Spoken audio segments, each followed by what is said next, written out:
el tema realmente, pues me decía al inicio del programa, manda un mensaje desde las fuerzas que operan en el Congreso, dentro de Morena y sus aliados, a la presidencia.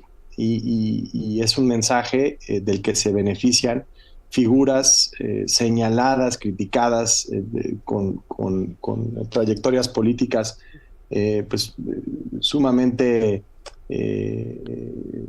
criticables. El caso de Guerrero, ahí está el caso de Zacatecas, el asunto de San Luis Potosí, y bueno, pues esa es la realidad. Ya ni decir cómo esto atenta contra la meritocracia, contra el orden democrático, cómo fomenta la corrupción y la impunidad, cómo reduce la confianza en las instituciones. Ya me voy a meter en lo básico. O sea, es realmente en lo práctico un mensaje diciendo aquí mandan estos y vamos a apostarle al nepotismo, a las dinastías políticas, a todo lo que Morena pues, presuntamente dijo que no iba a apostar y que iba a cambiar en este país y que pues, está incurriendo en lo mismo, el corporativismo, el nepotismo y todos los vicios del antiguo PRI, que es hoy el nuevo Morena, y queda clarísimo, más que nunca. Muchísimas gracias, Sara Pablo. Hasta luego, Enrique. Muy buenas tardes. Muy buenas tardes. Pues ahí está, ¿no, Paco Almaraz? En realidad el asunto, pero pues qué mejor que platicarlo con Viri Ríos para entender lo que significa realmente para Morena y para el país, que haya cambiado ahí en el Pleno. Les decía, ni en comisiones se había establecido esta reserva, y luego llega Manuel Velasco, y bueno, junto con Adán Augusto López, con los nombres ya señalados, pues logran cambiar el sentido de esta reforma, al menos su entrada en vigor hasta 2030. Viri Ríos, ¿cómo te va? Hola Enrique, muy bien, muchísimas gracias, un gusto saludarte y en efecto, pues te escucho y recuerdo pues todos los gobernadores que se verán favorecidos por este cambio de año, por el hecho de que ya no será 2030, sino ahora será 2027. Por ejemplo, podríamos ver al gobernador de San Luis Potosí heredarle al cargo a su esposa, como se ha argumentado. Podríamos ver a la gobernadora de Guerrero heredarle el cargo a su padre. Y por supuesto, podríamos ver al gobernador de Zacatecas heredándoselo a su hermano, Ricardo Monreal. Y lo grave, Viri, y perdón por la interrupción, es que son de los peores gobiernos, de los que más se han señalado por temas de inseguridad, de violencia, de presuntos nexos con el crimen, de incapacidad. O sea, ojalá estuviéramos hablando de un gobierno donde fueron tan buenos los resultados, tan extraordinaria la administración pública, que uno dice, pues ojalá haya un proyecto de continuidad. Aquí es exactamente lo contrario. Bueno, el gran problema, de hecho, con el nepotismo es que impide la transparencia y la rendición de cuentas, porque el nuevo gobernador o la nueva gobernadora no tiene incentivos para investigar qué hizo su antecesor, si su antecesor es su familiar, ¿no? Ahora, el problema del nepotismo, como lo veníamos platicando ya en semanas pasadas, Enrique, es muy añejo en la política mexicana. El gran dilema es que lo que estamos observando es que dentro de Morena y del Partido Verde se está agudizando. Como parte de mi propia investigación, yo realicé un análisis midiendo qué tan dinásticos son los partidos políticos en México y cómo ha cambiado ese nivel de 1940 a la fecha. El resultado lo pueden leer tus radioescuchas en El País, en Milenio, bajo mi autoría, Viri Ríos. Pero básicamente lo que mi investigación muestra es que cuando Morena comenzó como partido político hace cerca de 10 años, era uno de los partidos menos dinásticos de México. Y ahora, poco a poco, se ha vuelto más y más dinástico hasta convertirse en el tercer partido más dinástico del país, solamente superado por el Verde y por el PRI. Esto significa que dentro de Morena y dentro del Verde, sobre todo, hay montones de familias enquistadas que están impidiendo el flujo de mexicanos de a pie a cargos de elección popular.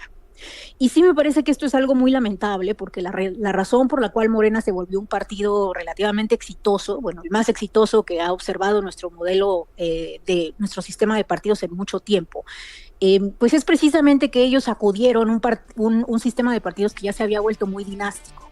Entonces, bueno, y rompieron con, justamente, ¿no? Con todas estas estructuras en donde pues no había espacio para nuevos cuadros y para digamos, dinámicas más virtuosas que tienen que ver con la transparencia, que tienen que ver con la rendición de cuentas. Déjame hacer una muy breve pausa y regresamos con más. Estamos con Viri Ríos en tiempo real.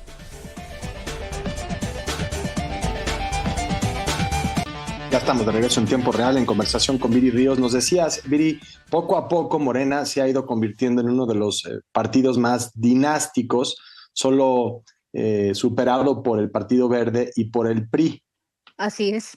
Entonces, lo que estamos observando, Enrique, pues es una cantidad no menor de familias enquistadas dentro de estos dos partidos, pues que están cada vez más influyendo en las decisiones públicas.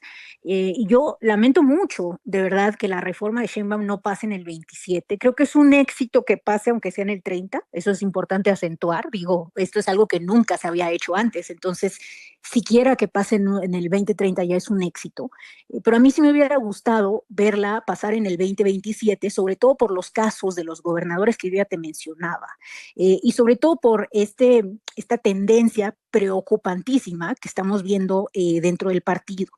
Y creo que esta es una llamada de atención también al interior de Morena, al interior de sus facciones en el legislativo, porque el partido no puede continuar dándole poderío al Partido Verde, porque el Partido Verde ya le está creando un problema de oposición interna, además de la peor de las oposiciones, de una oposición dinástica, nepotista, con problemas severos de corrupción y de falta de gobernanza.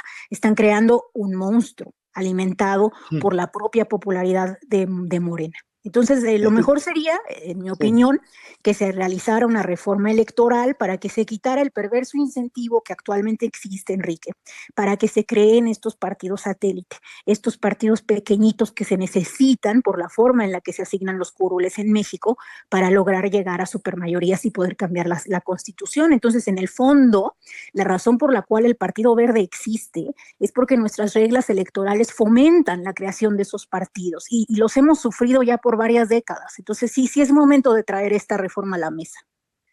Me parece interesantísimo este último punto que haces, Viri.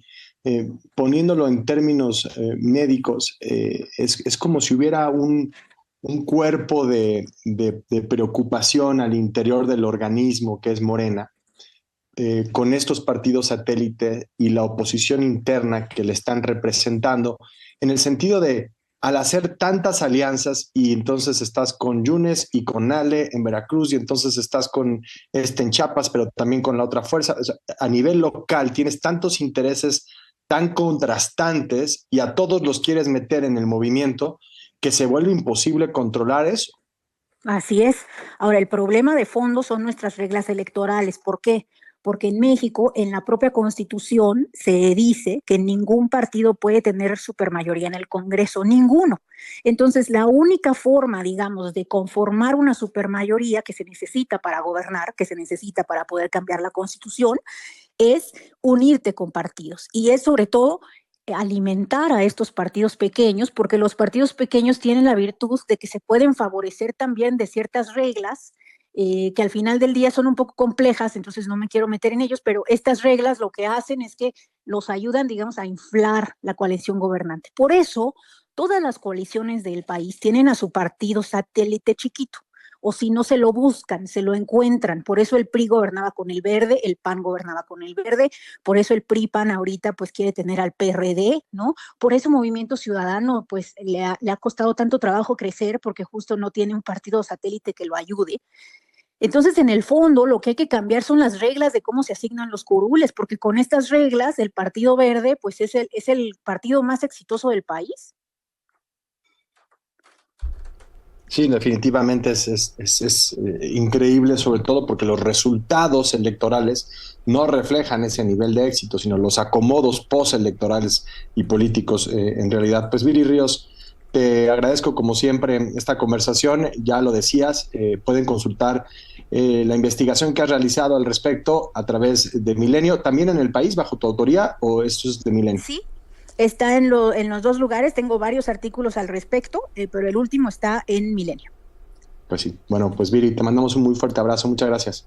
Gracias, igualmente. Bueno, ahí lo tiene este asunto. De nuevo, Paco, sí. Una señal preocupante, pero esto que decía Viri Ríos que me parece muy interesante, ¿no? Cuando empiezas a tratar de meter todo en el mismo en el mismo equipo, pues los resultados empiezan a complicarse, ¿no? O sea, cómo conciliar los intereses de grupos políticos que históricamente se han enfrentado y se han señalado y han luchado por el poder bajo el mismo paraguas. Lo estamos viendo en Veracruz, lo vamos a ver en San Luis Potosí, lo estamos viendo, pues la lista es larguísima, Zacatecas, Guerrero, etcétera, etcétera.